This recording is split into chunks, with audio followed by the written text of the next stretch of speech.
Cristo presenta Palabra de Gracia. Como se ha dicho muchas veces desde este púlpito, la iglesia no es un edificio. Ya se ha repetido aquí. Es un templo espiritual construido de piedras vivas, como dice en Primera de Pedro capítulo 2 versículo 5. Un edificio que, al igual que este, también se encuentra en un profundo proceso de remodelación.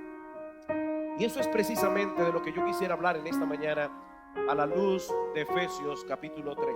Los invito por favor a ir en sus Biblias a Efesios capítulo 3 y vamos a leer los versículos 14 al 21. Efesios capítulo 3 versículos 14 al 21. Dice así la palabra de Dios: por esta causa doblo mis rodillas ante el Padre de nuestro Señor Jesucristo, de quien toma nombre toda familia en los cielos y en la tierra, para que os dé, conforme a las riquezas de su gloria, el ser fortalecidos con poder en el hombre interior por su espíritu, para que habite Cristo por la fe en vuestros corazones, a fin de que, arraigados y cimentados en amor, seáis plenamente capaces de comprender con todos los santos cuál sea la anchura, la longitud, la profundidad y la altura, y de conocer el amor de Cristo que excede a todo conocimiento, para que seáis llenos de toda la plenitud de Dios. Y aquel que es poderoso para hacer todas las cosas mucho más abundantemente de lo que pedimos o entendemos, según el poder que actúa en nosotros, a él sea gloria en la iglesia, en Cristo Jesús, por todas las edades, por los siglos de los siglos. Amén. Esta es indudablemente una de las oraciones más sublimes, más extraordinarias, más sobrecogedoras que nosotros encontramos en el Nuevo Testamento, y probablemente en toda la Biblia, tal vez con la excepción, o sin tal vez, con la excepción de Juan capítulo 17, la oración sacerdotal del Señor Jesucristo. Mis hermanos, las cosas que Pablo pide en esta oración por la iglesia son impresionantes, como veremos en un momento. Ahora, es interesante notar las razones que mueven a Pablo a ser tan atrevido a la hora de orar por la iglesia. Porque esta es, mis hermanos, una oración atrevida, osada. Y Pablo tiene razones de por qué él ora aquí como él ora. Noten una vez más el versículo 14: por esta causa doblo mis rodillas ante el Padre de nuestro Señor Jesucristo. ¿Por causa de qué? Bueno, obviamente por lo que él ha dicho antes en la carta. ¿Y de qué estaba hablando Pablo cuando introduce de repente esta oración? Pues él ha venido hablando del ministerio que Dios le había dado como apóstol para edificar a la iglesia, y del lugar que ocupa la iglesia en el plan redentor de Dios. Noten el capítulo 3 versículo 1. Pablo comienza y dice: por esta causa yo, Pablo, y ahí va a comenzar a orar, pero de repente vino otra cosa a la mente y al corazón de Pablo, y él tiene que clarificar cuál era la esencia de su ministerio y cuál es el lugar que la iglesia ocupa en el plan de Dios. Versículo 8: a mí, que soy menos que el más pequeño de todos los santos, me fue dada esta gracia de anunciar entre los gentiles el evangelio de las inescrutables riquezas de Cristo, y de aclarar a todos cuál sea la dispensación del misterio escondido desde los siglos en Dios, que creó todas las cosas. Y Pablo, ¿por qué Dios te dio ese ministerio a ti de edificar a la iglesia? ¿Qué es lo que Dios quiere hacer con la iglesia? Versículo 10: para que la multiforme sabiduría de Dios sea ahora dada a conocer por medio de la iglesia a los principados y potestades en los lugares celestiales, conforme al propósito eterno que hizo en Cristo Jesús, Señor nuestro. Dios diseñó la iglesia para mostrar a través de ella las inescrutables riquezas de Cristo reveladas en el evangelio, y para hacer un sorprendente despliegue de su sabiduría en todo el universo. Mis hermanos, Pablo dice aquí que Dios le está enseñando algo a los ángeles de su sabiduría a través de la iglesia. Por supuesto, eso está conectado con lo que él dice anteriormente en Efesios capítulo 2, versículo 11 al 21, de cómo Dios ha unido en Cristo a gente de toda raza, a gente de toda nación, para hacer una sola familia, un solo templo espiritual edificado sobre el fundamento de los apóstoles y profetas, siendo la principal piedra del ángulo Jesucristo mismo. Y eso a su vez también está conectado con el tema de la salvación de pura gracia que Pablo trata en Efesios capítulo 2 versículo 1 al 11. Y eso a su vez con todo lo que Pablo enseña en el capítulo 1 acerca de la salvación que los creyentes disfrutamos en Cristo. Pablo dice en Efesios 1:3: bendito el Dios y Padre de nuestro Señor Jesucristo, que nos bendijo con toda bendición espiritual en los lugares celestiales en Cristo. Nosotros somos un pueblo bendito de Dios. Y es con todo eso en mente que ahora Pablo dice: por eso yo me atrevo a pedir por ustedes lo que yo pido, porque ustedes son la iglesia de Cristo. Pero no solo eso, lean una vez más los versículos 14 y 15. Por esta causa doblo mis rodillas ante el Padre de nuestro Señor Jesucristo, de quien toma nombre toda familia en los cielos y en la tierra. El Padre de Cristo es ahora nuestro Padre, dice Pablo. Todos los creyentes formamos ahora una sola familia, con una sola paternidad. No hay hijos ilegítimos en la iglesia del Señor. Y cuando nosotros abrimos nuestra boca en oración, el Dios de los cielos tiene sus oídos atentos a nuestro clamor. Dios está escuchando, con el corazón dispuesto a responder, con el corazón dispuesto a bendecir. Ese es nuestro Dios.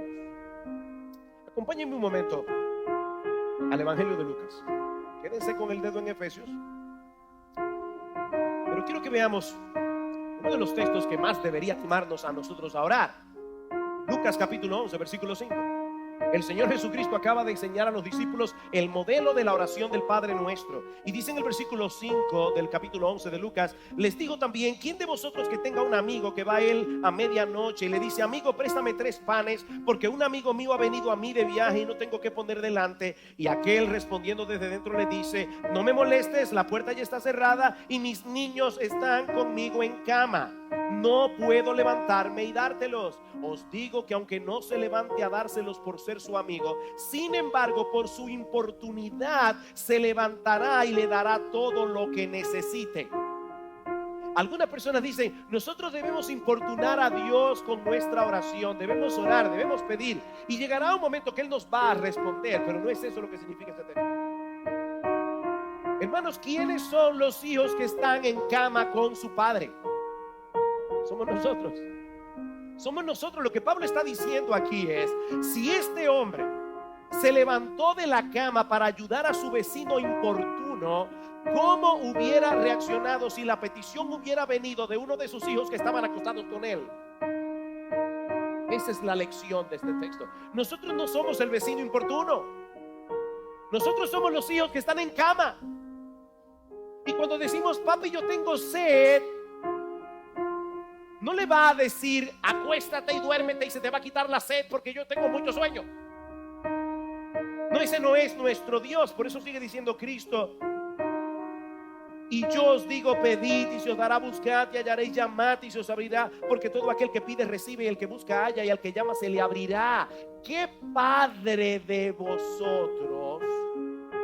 ¿Qué padre de vosotros, si su hijo le pide pan, le dará una piedra? O si su hijo le pide un pescado, le dará en lugar de pescado una serpiente? O si le pide un huevo, le dará un escorpión. ¿Qué padre hace eso?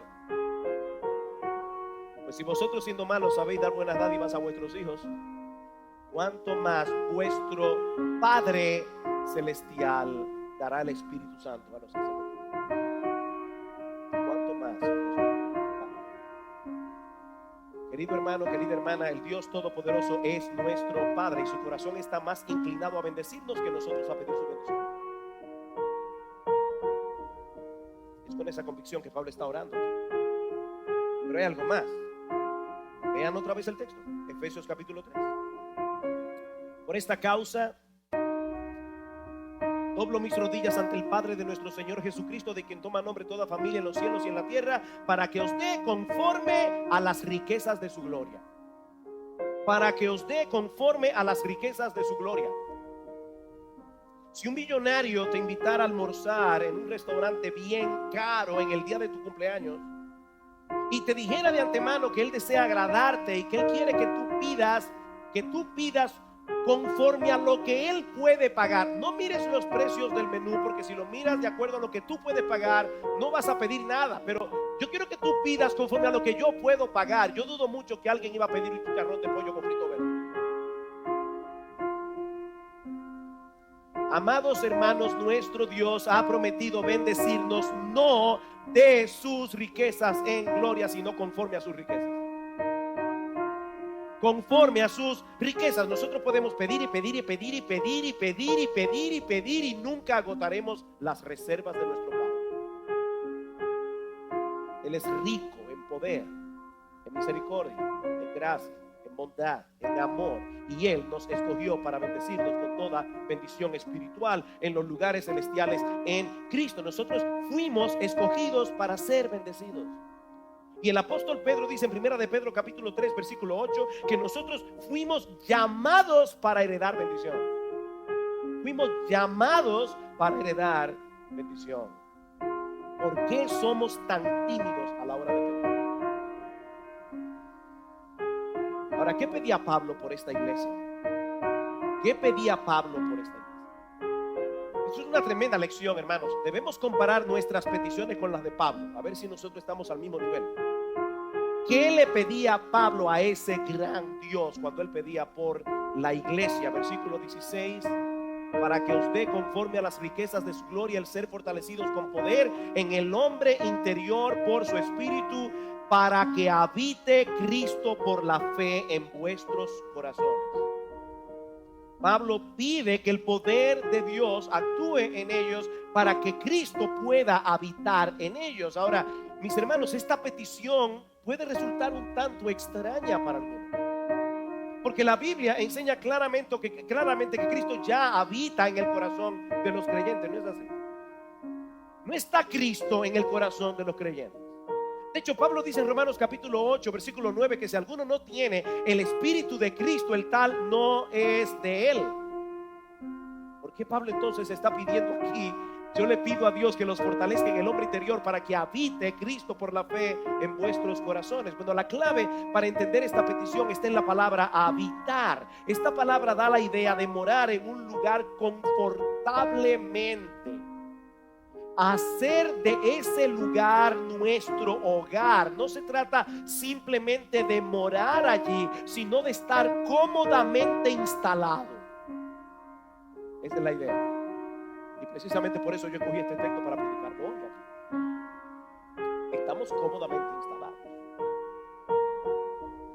Yo creo que desde que nos mudamos en este edificio en el mes de mayo de 1998, si mal no recuerdo, yo soñaba con que este edificio tuviera aire. Estamos cómodamente instalados. Eso es lo que Pablo quiere de Cristo en nuestro corazón. Déjenme compartir una ilustración que yo leí hace algunos años y que me ayudó muchísimo a entender este pasaje. Imagínate a una pareja que con mucho esfuerzo, con mucha dedicación, ahorra una cantidad X de dinero y con ella compran una casa que necesita muchas reparaciones aquí y allá. La casa tiene un papel negro con plateado en la sala. La cocina es pequeñita, el techo tiene goteras, el sótano está lleno de basura, las puertas están llenas de comején y un largo etcétera. Pero esta pareja comienza a remodelar la casa poco a poco para hacerla cada vez más a su gusto. ¿Y qué pasa? Que con el paso de los años sustituyen el papel negro con plateado por uno color pastel, amplían la cocina, reparan el techo, limpian el sótano, rehacen el jardín y así sucesivamente hasta que poco a poco la casa comienza a parecerse a ellos. ¿Ustedes han visto esas casas que después de un tiempo se parecen a sus dueños? Y por supuesto, ellos están cada vez más cómodos en su casa. Bueno, mis hermanos, eso es exactamente lo que Cristo está haciendo con nosotros. Cristo viene a morar en nuestros corazones por su Espíritu en el momento mismo de nuestra salvación, pero Él está haciendo en nosotros una remodelación a su gusto. Es a eso que la Biblia llama santificación. Somos una obra en construcción. Nos están remodelando. A veces no nos damos cuenta, porque Cristo obra de una manera tan impresionante. Pero somos una obra en construcción. Pudiéramos andar con un letrero que diga: excúsenos, están trabajando para servirle mejor. Somos una obra en construcción. Donald Carson dice al respecto: cuando Cristo por su Espíritu entra a morar en nosotros, Él encuentra el equivalente moral de la basura, el papel negro con plateado, el techo con goteras, pero entonces se pone a convertir esa residencia en un lugar adecuado para Él, un lugar donde Él se sienta a gusto. Por eso decíamos al principio que estamos en un proceso de remodelación. Queridos hermanos, cuando Cristo vino a nosotros, nos encontró en muy malas condiciones. Era una casa desvencijada. Pero Él ha decidido trabajar en nuestro hombre interior. Es decir, en el asiento mismo de nuestra personalidad, donde reside nuestro intelecto, nuestra voluntad, nuestra conciencia, nuestras emociones, hasta hacer de nosotros una morada cada vez más confortable para sí mismo. Así que mientras este hombre exterior se va desgastando, se va desmoronando con el paso del tiempo, dice Pablo en 2 Corintios capítulo 4 versículo 16, el hombre interior no obstante se renueva de día en día. Estamos en renovación. Ahora, mis hermanos, las remodelaciones son incómodas, como hemos podido palpar, ¿verdad?, en estos meses. Aquí había mucho polvo. Nosotros teníamos que venir todos los días a trabajar en su oficina. De hecho, Tulio me recomendó que me pusiera una máscara de esa que usan para poder guardarme de las alergias. Yo estaba con una sinusitis terrible, la alergia revolteada, todo ese tiempo de remodelación. Para colmo, yo soy muy curioso y venía todos los días aquí a ver cómo iba avanzando la obra. Ya cuando yo faltaba un día, los trabajadores me decían: pastor, no vino ayer. Las remodelaciones son incómodas. Incómodas para los que están adentro, incómodas para los que viven al lado.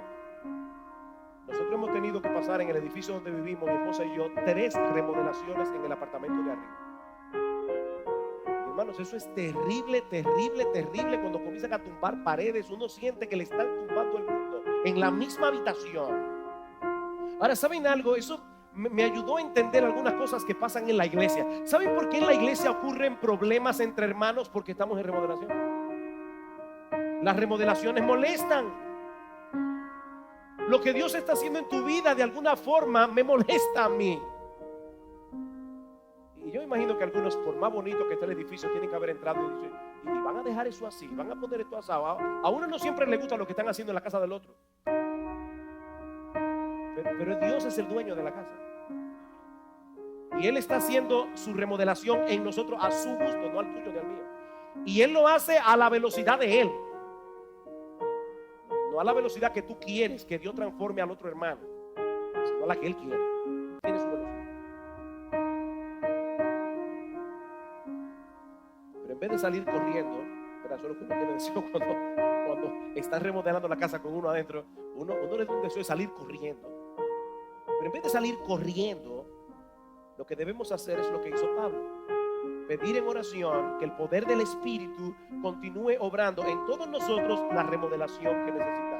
Otra vez cito a Carson, dice: esta primera petición para que habite Cristo por la fe en vuestros corazones es una súplica por poder para ser santos, poder para pensar, actuar y hablar de formas que sean totalmente agradables a Jesucristo, poder para fortalecer nuestras resoluciones morales, poder para caminar en una transparente gratitud hacia Dios, poder para ser humildes, poder para tener discernimiento, poder para ser obedientes y confiados, poder para crecer en conformidad con Jesucristo. Eso es lo que Pablo está pidiendo.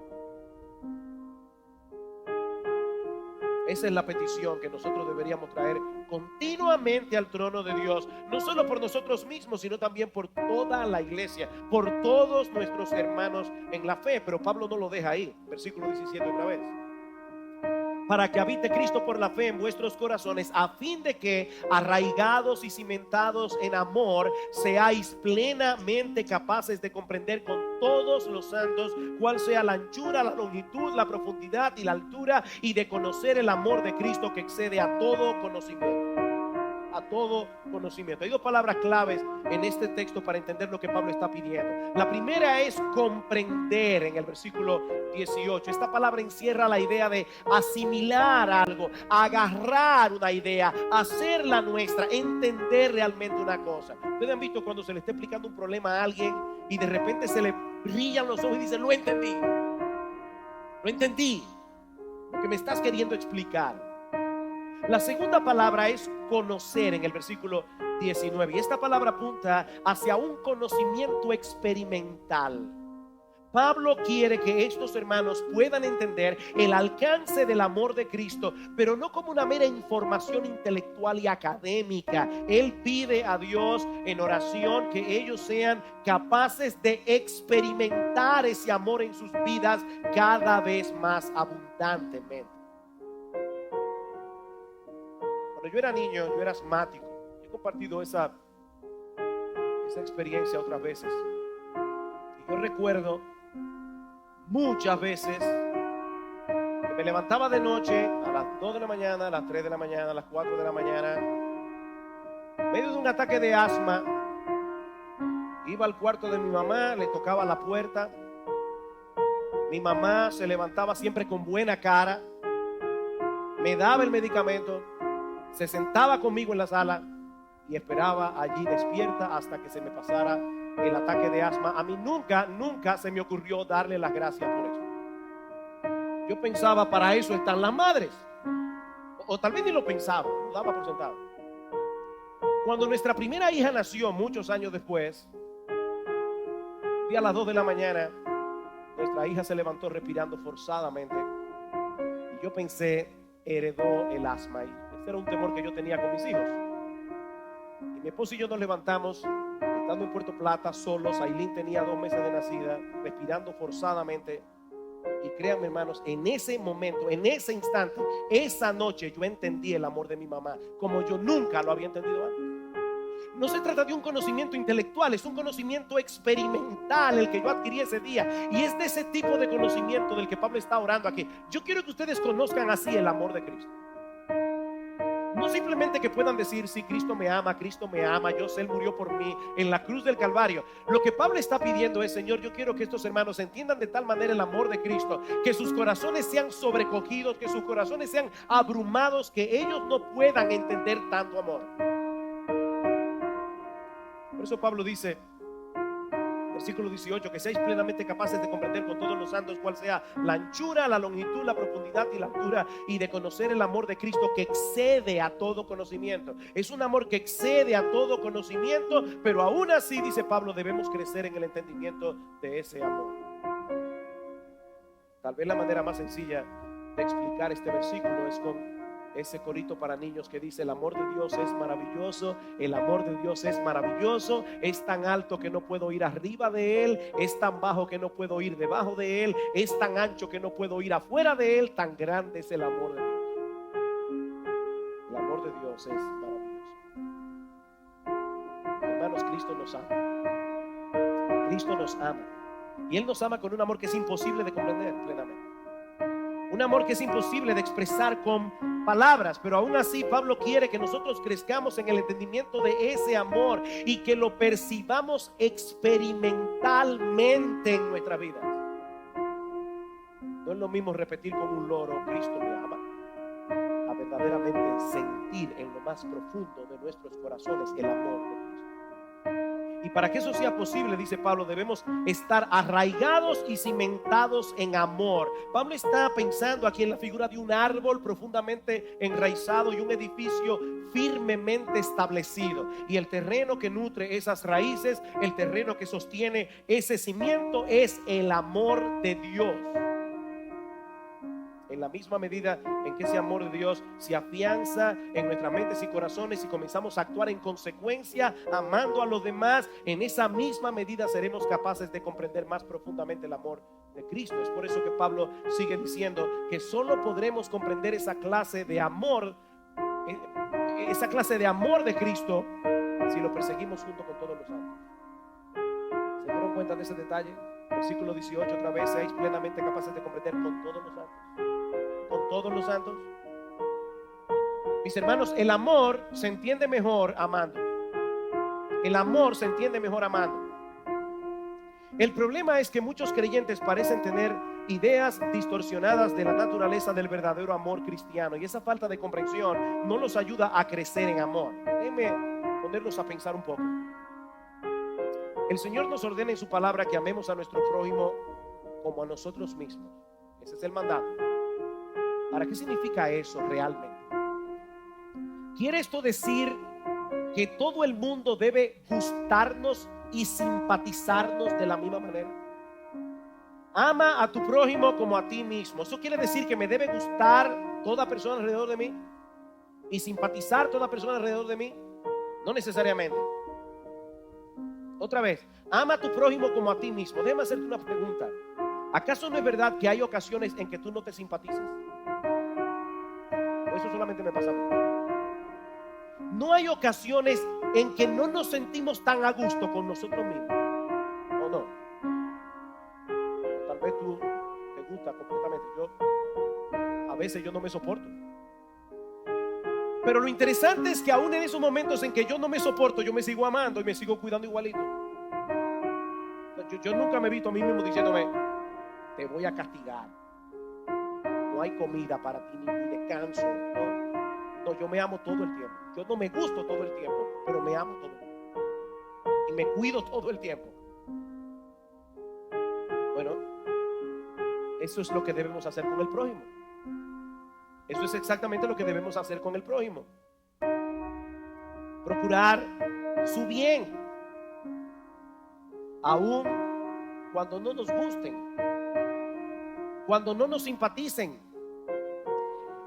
Decía C.S. Lewis que no debemos perder el tiempo preguntándonos si amamos a nuestro prójimo, sino que más bien debemos comportarnos hacia ellos como si los amáramos.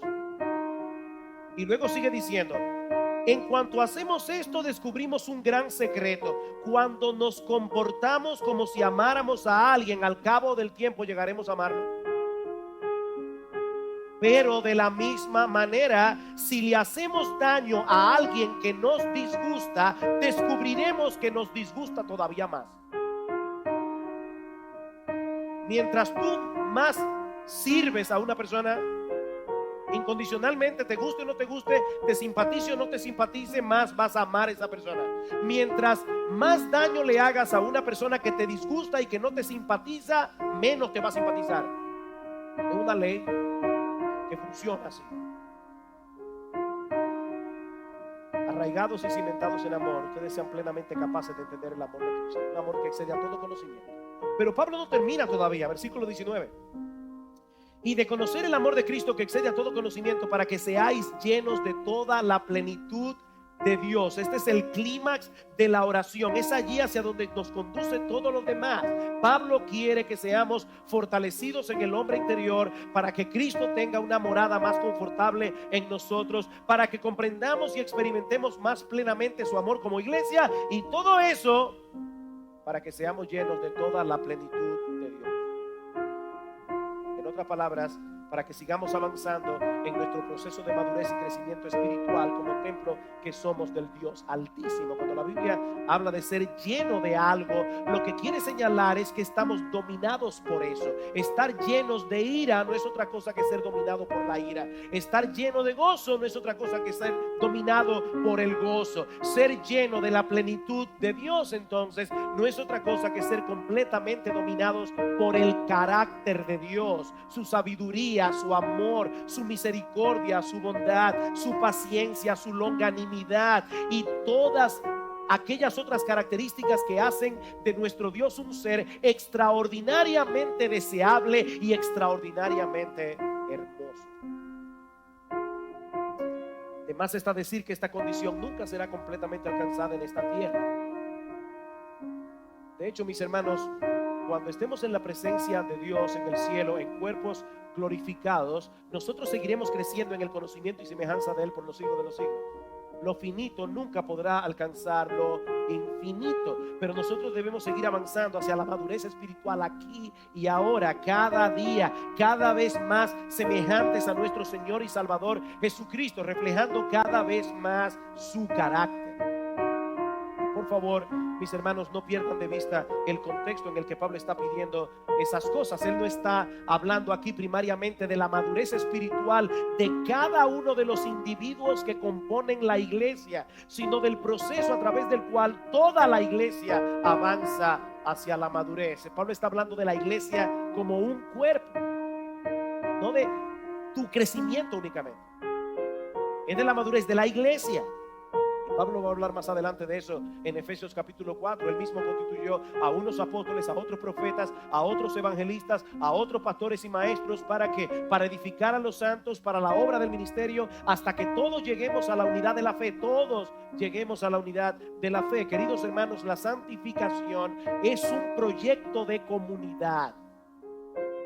Es la voluntad expresa de Dios que nosotros crezcamos espiritualmente como parte que somos de un cuerpo en el que los demás también están en un proceso de remodelación. Pero hay algo más en nuestro texto, ya con esto concluyo. Y es lo que en cierto modo corona este pasaje. Ya nosotros vimos cuáles son las razones que movieron a Pablo a pedir lo que él pidió. Ya vimos lo que pidió. Pero ahora Pablo concluye este texto con una doxología. Y una doxología no es más que palabras de alabanza a Dios. Versículo 20. Y aquel que es poderoso para hacer todas las cosas mucho más abundantemente de lo que pedimos o entendemos, según el poder que actúa en nosotros, a Él sea gloria en la iglesia, en Cristo Jesús, por todas las edades, por los siglos de los siglos. Amén. Como decíamos al principio, las cosas que Pablo pide aquí son impresionantes. Pero ahora Pablo le pone la tapa al pomo al hacernos ver que nuestro Dios es capaz de hacer mucho más de lo que nosotros pedimos o imaginamos, porque Él tiene un interés especial en la iglesia. Recuerden lo que decíamos hace un momento: la iglesia es el gran teatro donde Dios despliega su gloria a todo el universo creado. Es por eso que el Señor está empeñado en seguir remodelándonos hasta hacer de nosotros una iglesia gloriosa que no tenga mancha ni arruga, como dice en Efesios 5:25 en adelante. Ahora noten algo importante. Pablo no se limita a decir que Dios debe ser glorificado en la iglesia, sino que nos enseña explícitamente que esa gloria de Dios brilla con más esplendor a través de la persona y la obra de nuestro Señor Jesucristo. A Él sea gloria en la iglesia, en Cristo Jesús. En Cristo Jesús. El Señor Jesucristo es la encarnación de la gloria de Dios. El Señor Jesús es el protagonista de este drama. El Señor Jesús es el protagonista de esta historia de salvación que debe ser desplegada en cada cosa que una iglesia hace. Así ha sido a través de todos los siglos de la historia que nos han precedido, y así seguirá siendo hasta que nuestro Señor Jesucristo regrese en gloria. Y eso es lo que dice Pablo: a Él sea gloria en la iglesia, en Cristo Jesús, por todas las edades, y si por si acaso no se entendió, por los siglos de los siglos. A través de los siglos, Dios se ha valido de hombres mortales para dar a conocer el mensaje del evangelio. Pablo, Agustín de Hipona, John Wycliffe, Martín Lutero, Juan Calvino, George Whitefield, Jonathan Edwards, Charles Spurgeon. Pero como bien ha dicho alguien, todos esos hombres no fueron más que meteoritos. Meteoritos que pasaron fugazmente por el escenario de la iglesia. Pero nuestro Señor Jesucristo es el sol de justicia. Nuestro Señor Jesucristo es aquel en quien la gloria de Dios brilla y brillará por los siglos de los siglos. Mis hermanos, nosotros tenemos algo glorioso que mostrarle al mundo, y no es precisamente un edificio. Nosotros tenemos algo que mostrarle al mundo, y no es un edificio de varilla y de cemento. Mis hermanos amados, de nada nos sirve tener un edificio hermoso y confortable si la gloria de Cristo revelada en el Evangelio no es evidente en todo lo que hacemos aquí como iglesia. El que se gloria, dice Pablo, gloria es en el Señor. Si Cristo no brilla en este lugar, de nada sirve este lugar. Y Cristo va a brillar a través de este templo. Este templo, no este templo, este templo.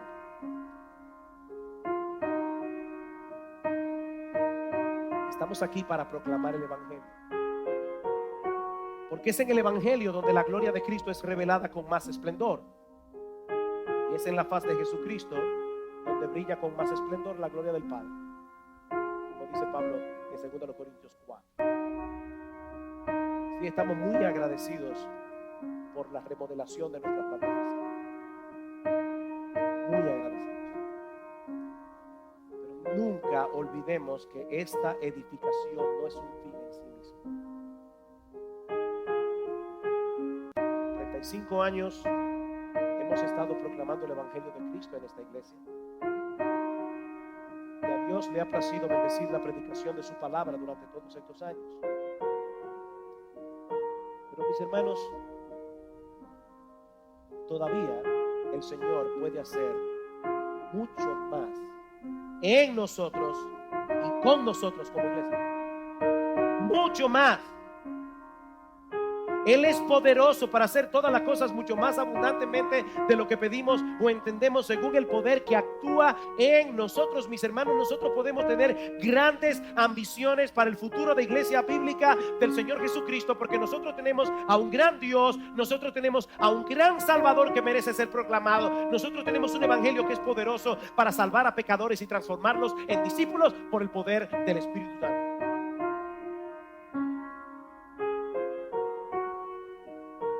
Debemos ser ambiciosos,